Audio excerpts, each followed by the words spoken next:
Gott kvöld, gott fólk. Við erum hér samankomin í spjallaði Smárakirkju og erum með mjög góðan gest. Valdimar Þór Svavarsson, félagsráðgjafa og hann með framhaldsnám í stjórnun og stefnumótun. Hann stýrir fyrirtæki sem heitir Fyrsta skrefið. Það spyrir hann aðeins út í það á eftir. Og hann jafnframt framkvæmdastjóri Samhjálpar. Vertu velkominn. Þakka þér fyrir, Halldór. Segðu minni veitt, Valdimar. Já. Það sem mig langar að ræða fyrst og fremst í kvöld og ég held að er mjög þarft mál og það meðvirkni. Já. Nú hefur þú sérhæft þig og þín stofa í svona hjálp og aðstofu fólk varðandi meðvirkni. Já. Ekki rétt? Jú, passar. Kannski við byrjum bara það, fyrsta skrefið. Já. Sem Já, fyrsta skrefið er ráðgjafa þjónusta eða meðferðarstofa. Það sem verið að veita ráðgjöf og meðferð í gegnum viðtöl. Mikið af námskeiðum og fyrirlestrum og bæði á staðnum og svo höfum verið að fara í fyrirtæki og stofnanir í gegnum árin með ýmiss konar efni sem snýra rekstri og mannauðsmálum og ekki síst þessu hugtaki meðvirkni. Já. Þannig að það svona nokkuð fjölbreytt starf sem að þarna unnið. Já, fyrsta skrefið. Já. Ef við byrjum bara á skilgreiningu, hvað meðvirkni? Við kannski höfum öll einhverja óljósa mynd það eða hugmynd það. Já, ég nú meðvirkur, nei, ég ekki meðvirkur og hvað meðvirkni? Einmitt. Já, það eru einmitt mjög margar skilgreiningar til. Engin ein svona kannski alveg fangar þetta fullkomlega og það svona ákveðnuleyti kannski búin að vera vandinn við hugtaki meðvirkni að það eru svo margar hliðar á því og fólki finnst það svo óáþreifanlegt. Getur átt við svo margt og það má alveg segja að þetta sé ofnotað og misnotað hugtak. Já. Uppruni hugtaksins eða meðvirkni umræðunar kemur frá AA-fræðunum eða þess að annálum alkohólista. Já. Já, það kemur fyrst. Það rætur sínar þar. Já, í rauninni þetta sprettur út frá umræðu sem kemur út frá samtökum sem heita Al-Anon sem eru aðstandendur alkohólista sem áður fyrir voru bara konur af því að það voru bara kallar sem voru alkohólistar. Já, og þannig eru svona gömlu fræðin en auðvitað vitum við að það ekki en sem sagt aðstandendur alkohólista fara svona að bindast samböndum og samtökum og fara að skoða þessa þætti sem að skapast í kringum alkohólistan, þennan veika einstakling af því að þeir sem í kringum hann þeir fara í rauninni að verða svona viðbragð við honum. Það svona upprunalega kemur þetta þaðan og orðið meðvirkni notað mjög seint. Það kemur ekkert fram í bókum almennilega fyrir 1984, þannig að það mjög nýlegt í tungutali, eða tungutaki segi ég, og hefur verið svona í rauninni, það hafa verið alls konar aðferðir eða hugmyndir innan sálfræðinnar og fleira sem að hafa í rauninni verið svona að reyna að fanga þetta fyrirbæri, það að segja að fólk sem í kringum veikan einstakling, það verður fyrir áhrifum og það fer að myndast einhvers konar hegðunarmynstur. Og í kringum 1960 kemur mjög mikilvæg framsetning á þessu það sem verið að greina í rauninni það sem kallast hlutverk í alkohólískum fjölskyldum og það heitir family roles in dysfunctional alcoholic families. Það fjölskyldur hlutverk í vanvirkum alkohólískum fjölskyldum. Já. Það sem verið að skoða hvernig við sem viðbragð við þessum veika einstakling. Að því að alkohólistinn, hann í rauninni hægt og rólega missir tökin. Já. Hann gerir hluti sem að verða svona of mikið, sem að verða hjákátlegir, vandræðalegir, sorglegir og ömurlegir. Missir hægt og rólega stjórnin á eigin lífi. Já. En það sem gerist á sama tíma að hann nær meiri og meiri stjórn á lífi þeirra sem kringu sig. Hann færir yfir á þá stjórnleysi sitt og fer að reyna að hafa stjórn á þeim sem kringu sig með allskins svona aðferðum sem eru sko oftast nær ómeðvitaðar í rauninni en allar mjög óheilbrigðar. Og hvernig þá erum við að tala um það að það fólk sem gefur eftir eða leyfir honum að stjórna, þau þá meðvirk? Eða hvernig virkar til dæmis, hvernig lýsir, skulum við segja, meðvirkni sér í alkóhólistu samhengi? Já, það þetta, segjum bara að makinn kemur heim eða þú ferð út að borða og hann verður ofölvaður, fer að segja hluti eða gera hluti sem eru óviðeigandi og þá auðvitað uppfylla þeir sem standa honum nærri, þeir upplifa heilbrigðar tilfinningar sem skömm, þú veist þetta vandræðalegt, jafnvel reiði, sorg, ótta og fara svona samt til að byrja með sérstaklega. Þá fer fólk svona að reyna að kannski lægja öldurnar, það fer að reyna að koma í veg fyrir þetta gerist, draga kannski viðkomandi heim þá fyrr eða reyna að stjórna því hvað hann drekkur mikið, biðja hann að drekka vatn í staðinn fyrir áfengi og svo framvegis og framvegis. Og þá þessi einstaklingur í rauninni, þessi aðstandandi, hann farinn í staðinn fyrir að vera að hlúa bara á hugsun sjálfa sig. Já. Þá hann orðið svona andlega svolítið fjarverandi sjálfu sér af því að hann svo mikið að hugsa hvað hinn að gera. Þannig að honum stjórnað, hann farinn að virka með þessum einstaklingan, með virkur honum. Og þetta síðan þróast bara alltaf áfram og þetta alkohólismi svona sjúkdómur sem hefur ýmis einkenni för með sér og allskins svona hegðunarmynstur en meðal þeirra bara mjög sterk afneitun, þannig að það svona látið eins og ekkert sé, það verið að reyna að fela vandann, þetta líka sjúkdómur sem byggir mikið á einmitt þögn, það ekki talað um hlutina. Þannig að þeir sem eru þarna einhvern veginn inn í þessu öllu saman, þeir eru að upplifa fullt af hlutum, alls konar vondar tilfinningar, svolítið fastir inni og það má ekki tala um vandann. Já. Og veiki einstaklingur verður veikari og veikari og hinir í rauninni með honum. Já. Og þetta verður svona leiðindar vegasalt. Og þá fylgir með að það þá bara að vandamáli ekki viðurkennt eða? Já, það auðvitað enginn eða fæstir sem svona viðurkenna það bara án mikill átaka þeir eigi við áfengisvandamál að stríða eða fíkni vanda. Það þarf nú yfirleitt að vera svona fokið í fleskjól til þess að fólk bara við horfist í augu við það fram að því einmitt gríðarleg afneitun, það mikið af þessar yfirfærslu þar sem verið að kenna öðrum í rauninni þinn eigin sársauka. Og síðan undirliggjandi skömm og þetta hjá viðkomandi einstaklingi sem líka brýst fram í jafnvel svona sársaukafullum samskiptum og hegðunum, þannig að það rosalega margt þarna sem í gangi og þetta auðvitað jafnvel árum saman reynt að fela inn í fjölskyldum og alþekkt og þá það ekkert ástæðulaust að þetta kallað svona fjölskyldusjúkdómur því að þetta hefur áhrif á alla, börn, maka, ættingja, vini, allstaðar vinnu, jafnvel starfsmenn fara að hilma yfir, reyna að passa upp á að viðkomandi þurfi nú ekki missi ekki vinnuna því að þetta og hitt kemur fyrir og svo framvegis og framvegis. Og fjölskyldumeðlimir eða sem eru meðvirkir viðkomandi aðila, þeir þá reyna að hilma yfir og fela líka og viðurkenna ekki að þetta sé eitthvað vandamál. Algjörlega. Og allt sé í lagi og allt sé í sóma. Já, og miklu meira til því að auðvitað þegar að þú ert fullorðinn einstaklingur sem átt fjölskyldu og börn,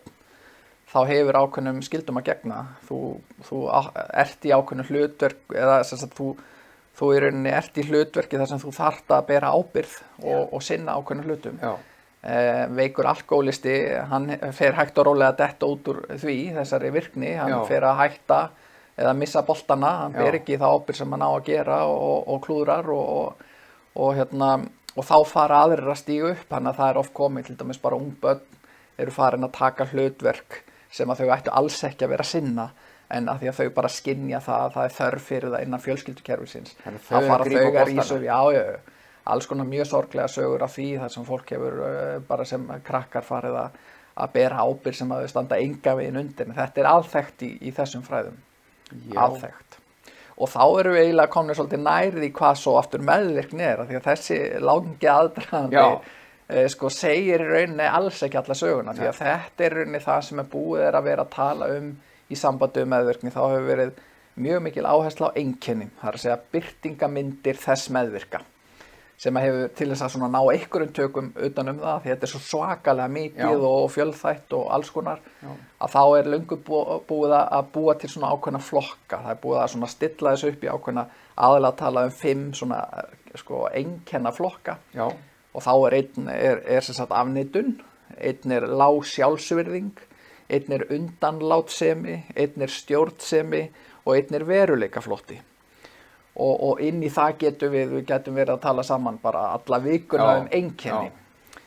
Og það er alveg gott í sjálfu sér, því að þá fer fólk að svona, átt að sjá, heyrðu, já, ég þekki kannski þetta hegðunarmynstur, eða ég upplifi mitt að ég er upp með að taka ákvarðanir, ég þurfi alltaf að fá staðfestingu frá öðrum, eða ég verði minni máttar eða lítill í mér í kringum menntaða mannesku, eða ég er allt og stjórnsamur og reiður alltaf, eða þú veist, eitthvað svona einkenni. Já. En vandinn við það að þetta er svona búin að vera svolítið umræðin í gegnum árin, það er þessi einkenni, er að, já, alveg eins og ég veit ekki með þig, sko, ég er búin að fara núna 3 svar í COVID-pröfu að því ég var með ákveðin einkenni. Já. Svo kom í ljós, ég var ekki með COVID. Já. Þannig að sko, ef ég segði við þig núna, ég væri í sæti hérna og væri með 40 stiga hita, hvað er þá að? Já.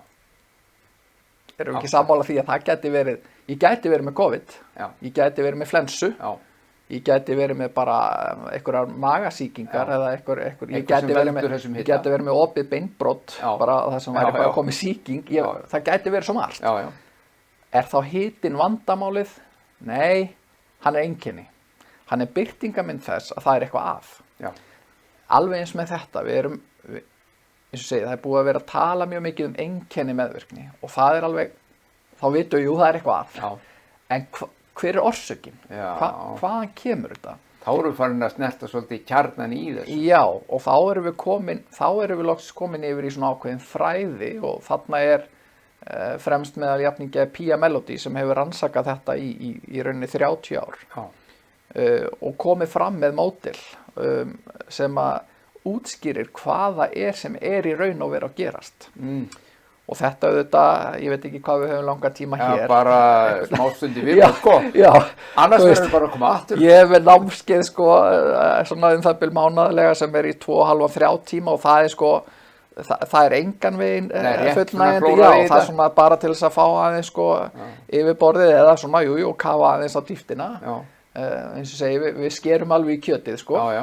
förum úr mjólkinni, en sko í grunninn, þá er meðvirkni í rauninni eru eðlileg viðbrögð í óeðlilegum kringumstæðum. Það er að segja, tökum sem dæmi, 6 ára barn sem að býr við, segjum bara alkohólisma, tökum það bara, það sem að kannski pappa og mamma eru að öskra og rífast, jafnvel bara ofbeldi. Hvað ætli 6 ára barn gerir í þeim aðstæðum, eða 4 ára eða 3 ára? Þú veist, því líður ekki vel. Nei. Það er óttaslegið, það er kvíðið, það fer að reyna að lesa í aðstæður, hægt og rólega, ok, hvað get ég gert? Þú veist, hvað þarf ég að gera? Tekur jafnvel sökin á sig. Það getur tekið sökin á sig, það getur reynda bara svona fela sig, verða svona það sem kallast tíntbarn sem er eitt af hlutverkunum, bara svona láta lítið fyrir sem fara. Já. Það getur farið að vera að fíblast eitthvað, vera með eitthvað trúðslæti til þess að reyna að létta lund hinna.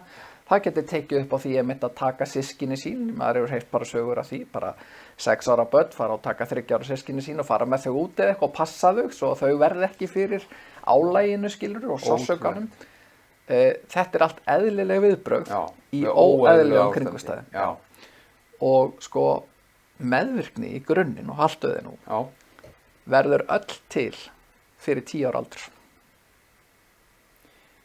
Bíddu nú, ég ætla að biðja mig að endurtaka þetta. Akkurat. Meðvirkni mótast svo til að öllu leyti upp að 8 ára aldri og er meira og minna öll mótuð 10 ára aldur. Það er að segja, meðvirkni eru þessi eðlilegu viðbrögð í óeðlilegum kringumstæðum sem við mótum sem börn en höldum svo áfram að nota sem fullorðin. Já, einhver viðbrögð við einhverju sem ætti ekki vera og við erum að verja okkur eða bregðast við það bara á eðlilega máta. Hárrétt, þetta eru varnarhættir, við getum talað um meðvirkni sem varnarhættir. Þetta eru varnarhættir sem er eðlilegt að börn þrói með sér þegar það er einhverja skekkjur í umhverfinu þeirra. Já. Þarf ekkert að hafa með alkohólisma að gera. Nei. Getur verið svo margt annað. Já.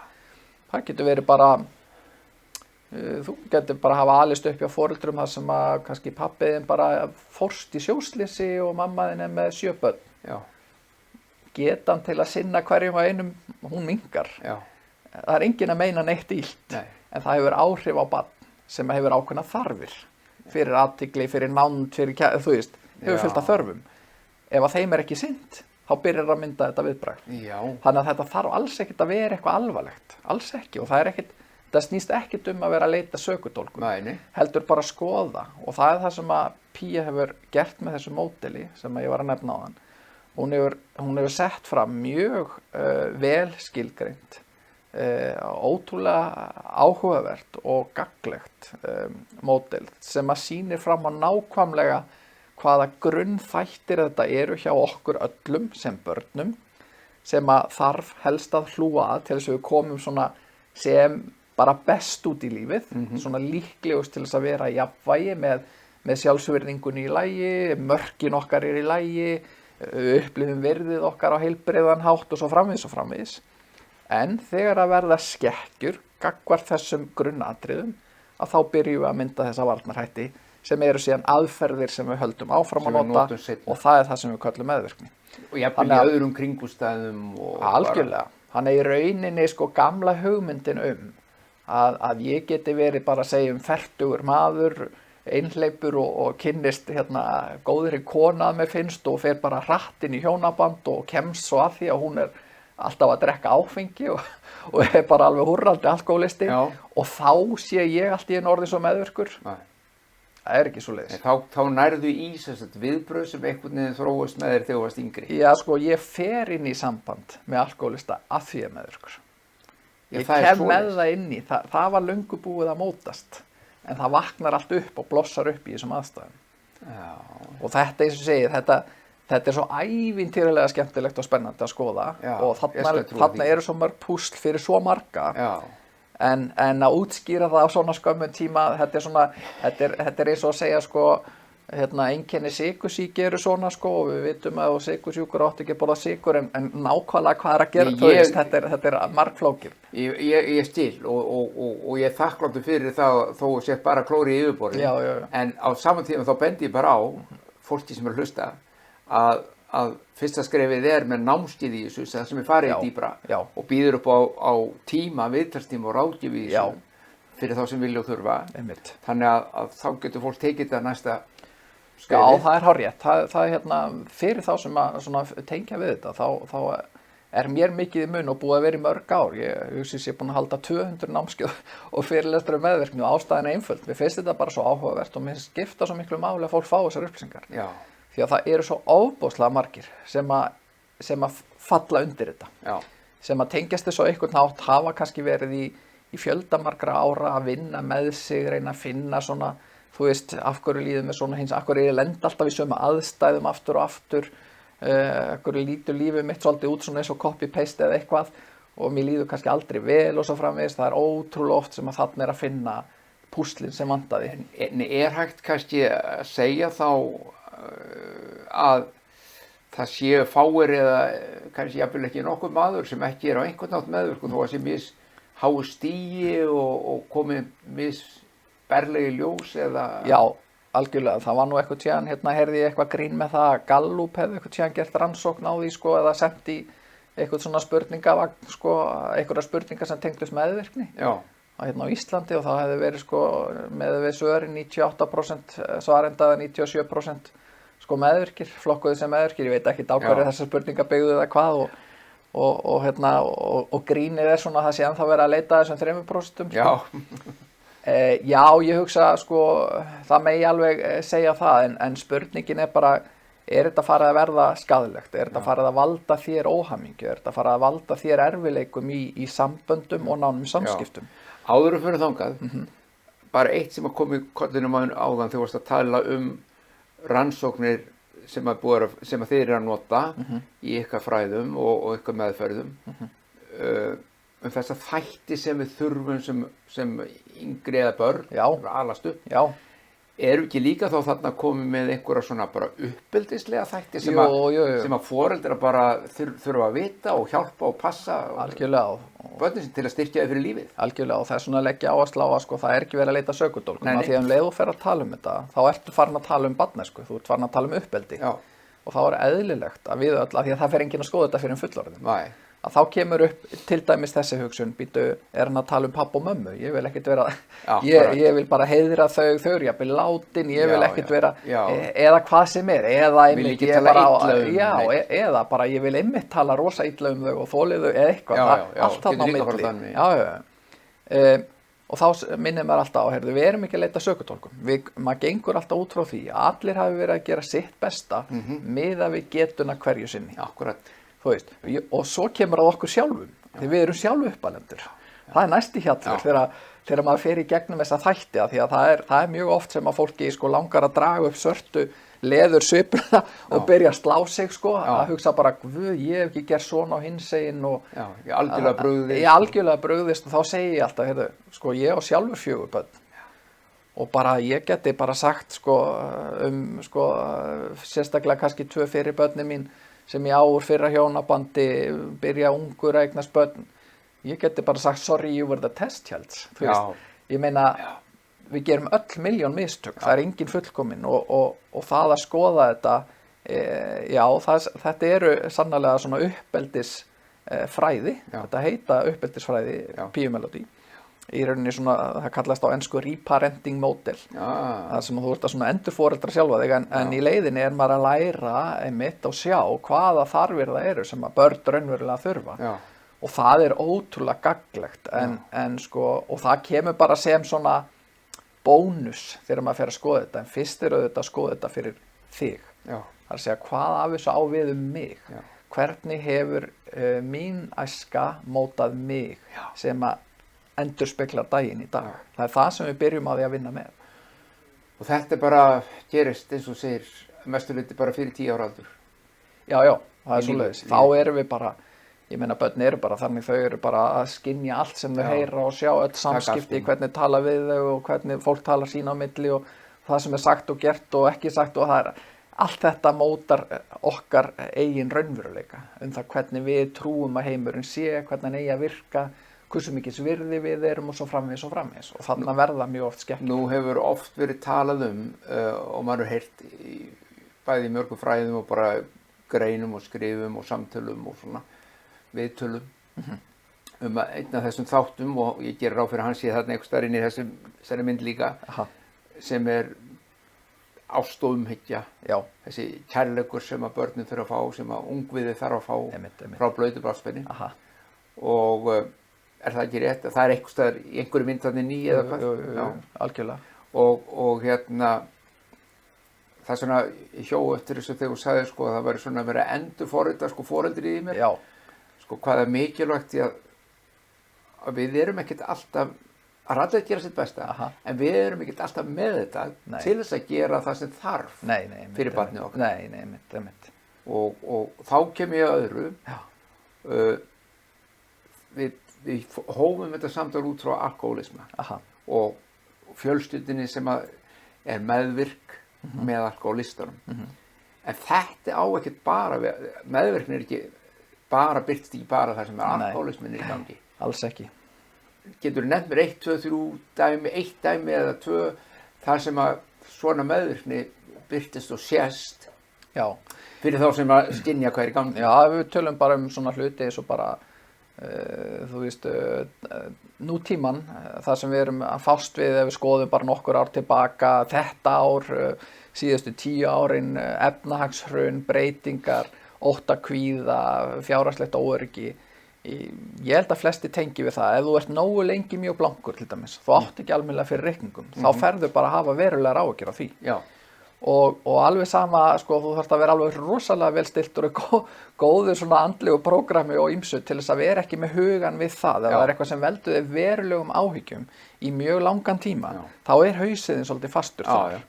Og þá þegar einhver er í kringu þig, þá í staðinn fyrir að þú sést hérna til staðar núna, að þá ertu kannski að hugsa hvernig á ég að fara því að borga hérna, kannski missum við húsið og þú veist, og þá ertu í rauninni aftur, þú ert ekki þú ert ekki til staðar hér og nú, þú ert svolítið svona fjarlægur þér og segjum bara að þú eigi barn sem að reyna á athygliðinni og þú ert kannski í 5 ára að fara í gegnum þetta og þú ert alltaf kvíðinn og áhyggjufullur, þá getur það haft áhrif, barnið skynjar það að þú ert ekki til staðar, þú ert ekki hérna fyrir mig og það sem þú varst að tala áðan einmitt þessi tilfinningalega næring og það alþekkt og þetta hefur líka með bara menningun okkar að gera, það ekkert langt tilbaka, það bara 1-2 kynslóðir, þá þótti bara eðlilegt að feður til dæmis væri ekkert að eitthvað snúast í börnunum, ég meina það þótti bara eðlilegt að vera ekkert eitthvað að knúsa og tala tilfinningar og eitthvað svona, þannig að það bara menningalegt. Þarfir barnsins eru samt þær sömu, það þarf þessa tilfinningalegu næringu og ég ger þetta nú stundum að gríni hérna þegar ég var að taka viðtöl og svona ef maður fór eitthvað inn á þessa frasa svona uppvöxtin, spurði kannski hvernig hérna er sambandi við foreldra eða eitthvað svona, þá sérstaklega kallmenn, þeir brugðust oft svona svolítið lokuð á og það var allt fínt hjá okkur, ég fekk allt sem ég þurfti og ég fekk nýtt reiðhjól og við byggum ágætlega og pabbi var alltaf á sjó og þá segir maður kannski hver knúsaði þig? Og þá svona, það var ekkert svoleiðis og við skautum svolítið fram hjá því, við höfum þessa þörf. Þannig að það er svo endalaust margt sem getur haft áhrif á upplifun barns af því, hvort það er að fá þessa næringu, hvort það er verið að veita því athygli. Í rauninni göngum við út frá í grunninn að eins og, ef allt væri eins og best var á kosið, þá kallast það alast upp við nærandi og kærleiksríkt uppeldi. Allt sem er minna en það flokkast undir vanvirkni og það er bara mjög margt. Það er bara rosalega margt og það er alveg 100% eðlilegt. Þú getur verið hérna í símanu þínum, ég upplifi það alveg að koma heim kannski seinni partinn eða kvöldin, búið að vera mikið að gera, maður að klára eitthvað mál og að koma í síman og barnið mitt kemur og segir pabbi, hérna, þú veist, eitthvað og maður já, öskar mín, hérna, já, kláraði tannburstaði, já, ég kem, þú veist, þú ert hérna en þú ert ekki hérna. Þetta er bara eðlilegt, þetta gerist á hverjum degi allstaðar, en ef þetta væri alltaf upplifun barnsins míns, þá er það einmitt þetta, ég skipti ekki máli. Pappa er alveg samum mig, þú veist. Það hættir að reyna mér þess að fá athyglinna. Eða gerir eitthvað ekstra mikið til þess að reyna að fá hana. Meðvirkni. Það fer að þróa ákveðna varnarhætti til að verja sig fyrir sársaukanum að pabbi hafnar mér. Hvernig sem ég fer að því, svo verð ég rosalega góður í varnarháttunum mínum. Hvort það er að vera rosa duglegur eða skara fram úr í íþróttum eða hvað sem er ef ég gæti mögulega að fengja eitthvað athygli. Og svo framvegis. En þarna einmitt, sko, í svona daglegu tali, og ég held að það sé mjög algengt þegar fólk hugsar meðvirkni, þá er það yfirleitt einhver sem er bara eins og þægur seppi að fylgja eftir, þú veist, bara einhver er að gera eitthvað og þú bara gerir það sem hann eða þú segir og ert ekki að rugga bátnum og bara jafnvel reynir að breiða yfir þetta og vernda þetta og allt saman, sko. En þú nefnir þarna dæmi svo bara að rísa upp og vera duglegur og jafnvel vera stjórnsamur og það getur verið meðvirkni. Algjörlega, það bregður mörgum þegar maður fer yfir þessum nefnt jáðan þessa einkennaflokka, einn þeirra er stjórnsemi. Stjórnsemi er hérna, og svona, stjórnsemi er mjög oft svona misskilinn, sko, það er að segja að sá sem er stjórnsamur, eða hafa kannski allir upplifað það, vera með einhvern einstakling í kringu sig sem er alltaf að gefa ykkur ráð og segja hvernig þú átt að gera hlutina skipaði fyrir og einhvern veginn sá einstaklingur, hann upplifir sig bara svo góðan, hann er bara að hjálpa hann er bara að hjálpa bara ef þú færir eftir öllu sem ég segi Halldór, þá gengir svo vel þannig ég ætla bara að segja hvernig þú átt að lifa lífinu en þú upplifir það sem bara mjög mikla stjórnsemi að það sé verið að skipta sér af öllu hjá þér og þetta verður oft alveg svakalega leiðilegt, bæði sér maður þetta í samskiptum auðvitað í uppeldi og líka milli bara maka í samböndum þar sem annar aðilinn er alltaf að skipta sér af og stjórna og þarf að eiga svona síðasta orðið og hvernig birtist getur í hjónabandi til dæmis og samskiptum hvernig birtist þetta svona alvarlega helst þar? Þarna aftur er þetta sko sömu fræðin og það er út frá þessum meðvirkni fræðum er mjög áhugaverð eru mjög áhugaverð fræði sem að kallast love addiction, love avoidant. Það er að segja að það er að sækja íkt í nánd og tilfinningar annars vegar og forðast íkt nánd og tilfinningar hins vegar. Og það eru mjög mörg sambönd sem og ég nú unnið í nokkur ár í svona para ráðgjöf og viðtölum og það er mjög algengt vandamál að fólk kemur inn og oftar en ekki er það annar aðilinn sem kemur og upplifir einmitt að sambandi sé svona, það sé ójafnvægi. að annar aðilinn sé svona, setja sig svolítið upp, finnist hann betri en og hinn að upplifa sig verri en. Já. Þannig að annar svona frekari og ákveðnari og jafnvel að stjórna, talar jafnvel vanvirðandi við hinn, segir hluti sem ekki fallegir og hegðar sér bara þannig að hann gengur fyrir. Já.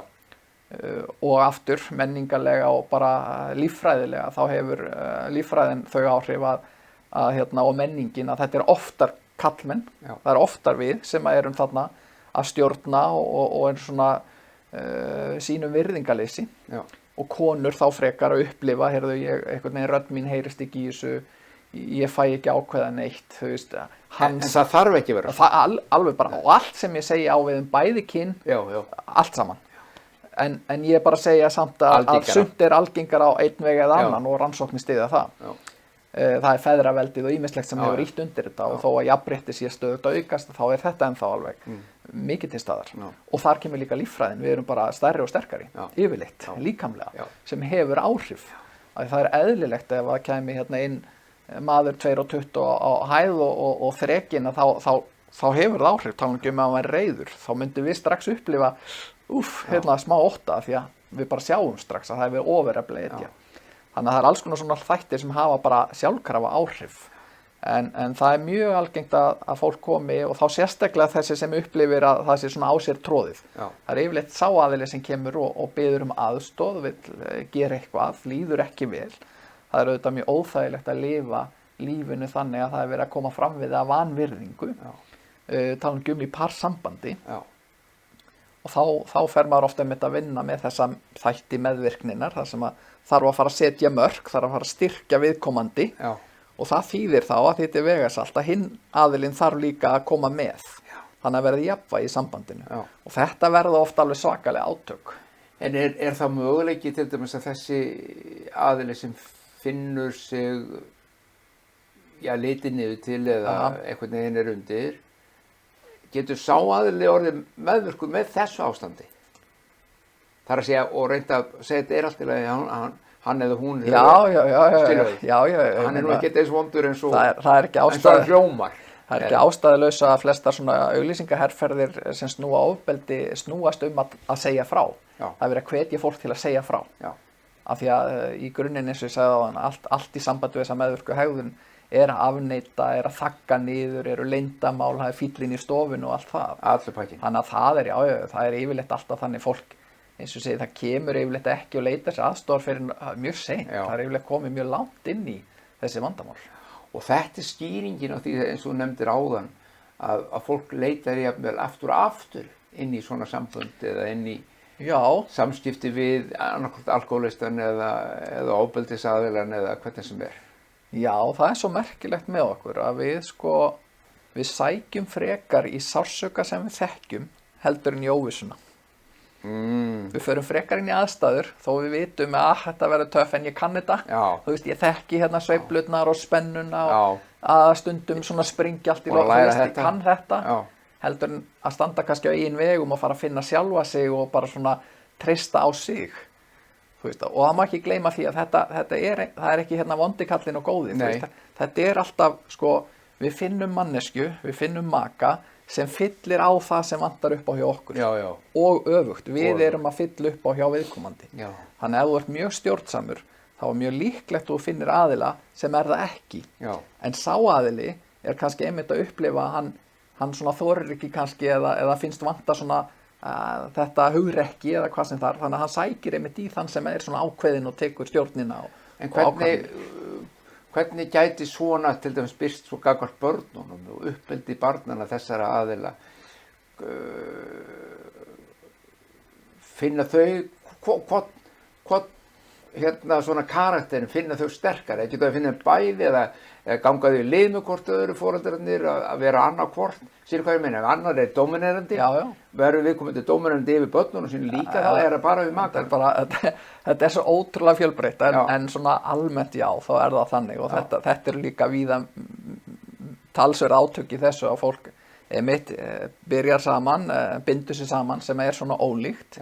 Annar aðilinn svolítið harður, ósveigjanlegur og stífur á meðan hinn svona eftirgefanlegur og undanlátssamur og svo byrjar uppeldið og þá annar bara sem segir, heyrðu, bara sofa og gjöra svo vel og svona bara beitir alls konar hörku jafnvel og hótunum og skömmum og hvaða nú á meðan að hinn að upplifa ofsalega sársauka og finnst hræðilega erfitt og vont og þannig að það mjög ólíkt og börnin þá upplifa það ef að þessi aðili heima þá gilda þessar reglur og ef hinn heima þá gilda aðrar. Já. Þannig að og svo í skilnuðum að þá eru börn oft jafnvel sem nú reyndar hræðilegt látið velja á milli foreldra sko. Þú veist, fer alveg gríðarlega mikið tilfinningu í gang og þau finna til með foreldrar sínum, vorkenna þeim og vil ekki hafna þeim en fara þá að hugsa út í þessa hluti, hvað þægilegra að vera fyrir mig, þú veist, hvað ægin og hvað ekki. En það mjög algengt að fólk eru að upplifa þetta að það svona stjórnleysi á heimilinu, sérstaklega það sem svona þessi undanlátssemi, það sem alltaf að vera að færa mörkin til. Já. Það sem sagt, heyrðu, nú að fara að sofa klukkan 9 og lesa eina sögu og svo að fara að sofa, þú veist. Og svo kemur klukkan 9 og þá byrja barnið að hlaupum og fíblast og hlýðir ekki og það líður hálftími og þá kannski að heyri, já, kotteska mín bara, við verðum að fara að tannbusta og já, ok, og svo klára að tannbusta kannski eftir dúk og disk og þá kemur ég söng. Ok, þú mátt fá hálfan banana. Við langar ekki í banana. Hvað viltu? Þú veist, ristabrauð, ok, og svona, þú veist, já, viltu lesa eina sögu og syngja eitt lag og þú veist, ef að þetta þá lærir barnið að ég stjórna. Og foreldrið að upplifa að það getur ekki sett mörk. Og þá barnið farið að stjórna foreldri. Og það ekki gott. Af því að börnunum líður alveg hryllilega og þau þurfa að bera það ábyrgð og að reyna að stýra heimili. Af því að þau ekki bara komið með þroska til þess. Og þetta verður alveg svakalega erfitt. Og þá byrjar þessi aðili kannski upplifa uppgjöf. Það svo erfitt að eiga við börnin. Af því ég ræði ekkert við þau. Tala svo við maka sem segir, já, þú bara að segja þeim að gjöra svo vel að fara að sofa. Og hann verður kannski brjálaður þegar þetta gerist. Og svona verða alveg rosalegir árekstrar. Allt sama uppsprettan, þetta sama orsakinn. Og ég held að það sé algjörlega, og þetta þekkir þú nú betur bara þinni vinni með þá aðila sem að koma og leit sér hjálpar, að þetta náttúrulega, þessu fylgir vanlíðan.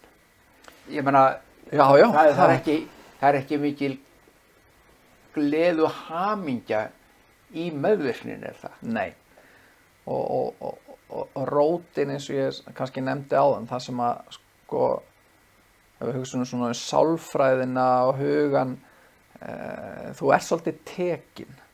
Þegar þú ert mjög meðvirkur, þá ertu svolítið fjarlægur sjálfum þér. Þú ert svo mikið að lesa í hvernig líður þessum, hvað vantar þessum, hvernig á ég að bregðast við þessu. Alltaf að tippla á tánum. Alltaf að lesa í aðstæð, þér finnst þú vera meistar í hugsanalestri og ert að lesa í svipbrigði og býr kannski við þær aðstæður. Það verið að stjórna með fasi og alls konar hætti.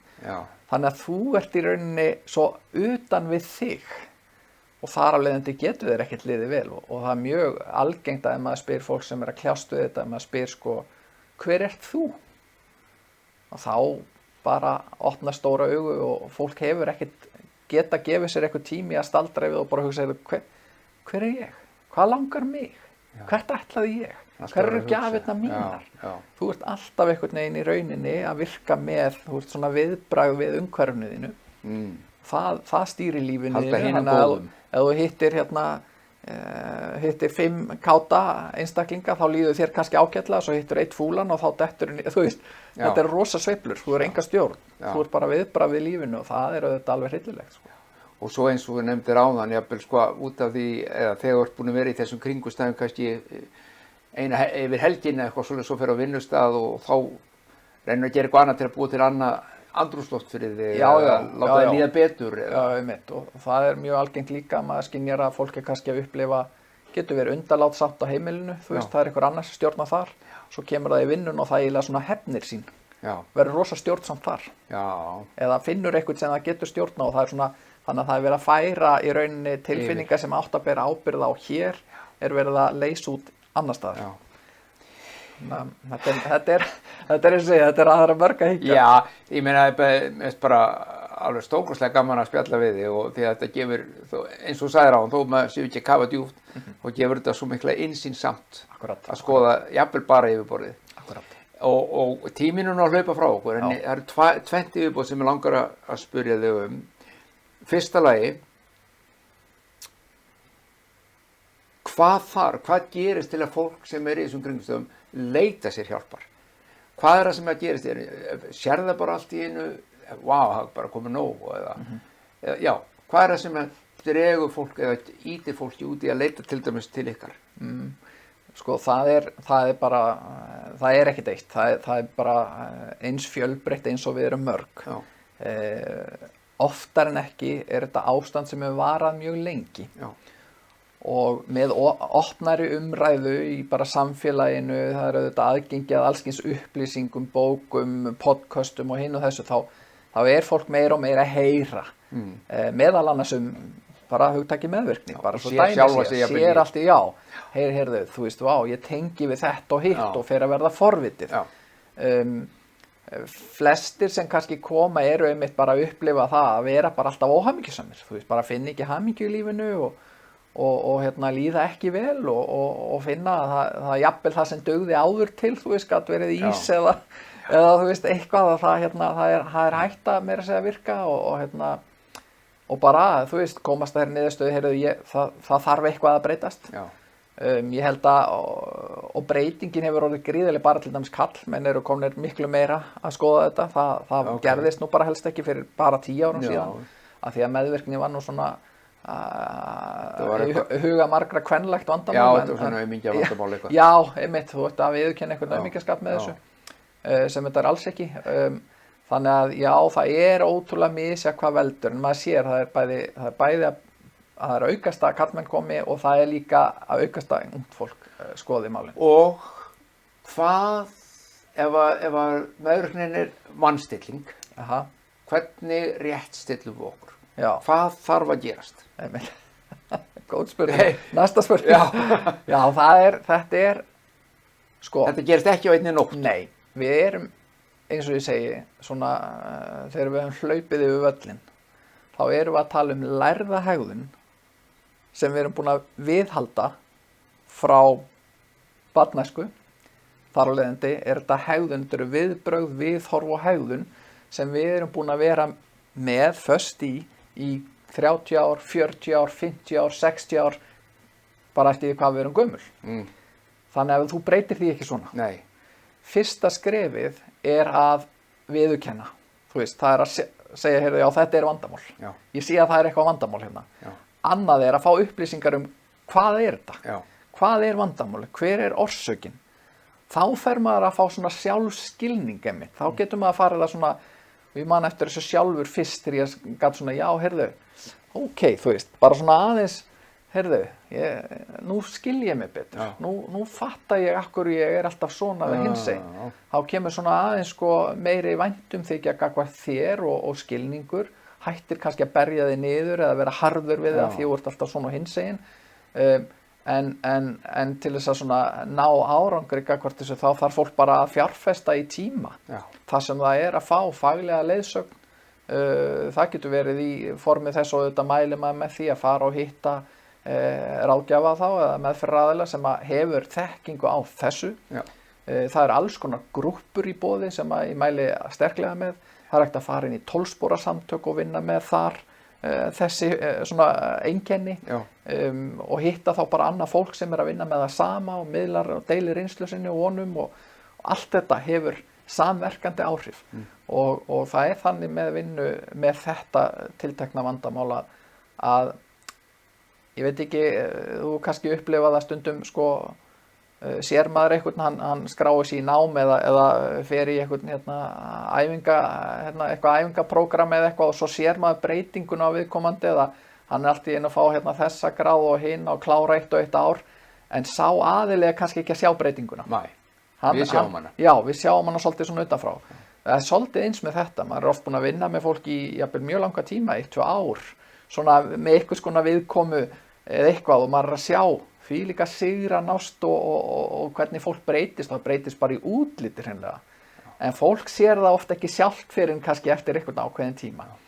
Og þetta er líka þannig, þetta er svo mörg lög sem við erum búin að hlaða á okkur í meðvirkninni, að þetta er svolítið eins og laukurinn. Maður byrjar bara á ysta laginu, maður byrjar bara á því að skoða það sem blasir við jafnvel, vinnur með það og þegar þú ert búin að því, þá ertu kannski tilbúin að fara að skoða næsta. Og það var eiginlega síðasta spurningi mín til þín aftur varðandi fyrsta skrefið þá.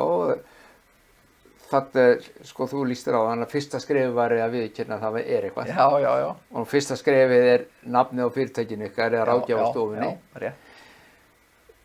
Bjóðið þið upp á þjónustu þá, það sem umverulega tekið, það sem geti aðstofa fólk við ysta lagið á lögnum og yngsta lagið.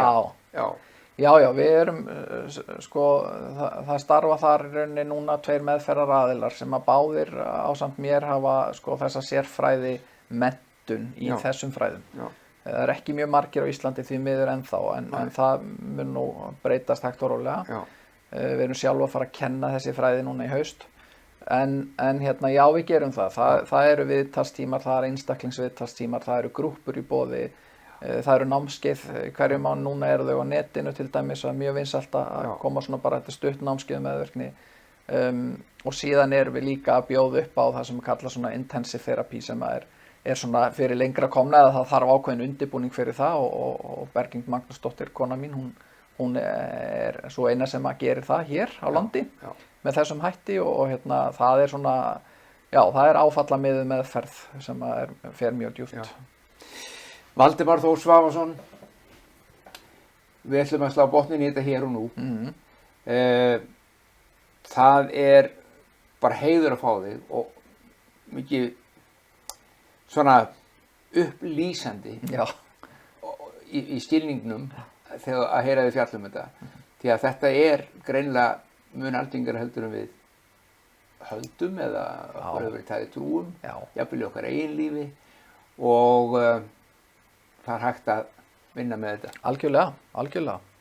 Kemur fólk alveg sko háaldra fólk og fer að skoða þetta og nær oft góðum árangri, nær að upplifa betri ár og það að vinna með þetta, segir maður ofta, er svona fjárfesting sem að þú býrð að í mörg ár fram í tíman, þannig að algjörlega.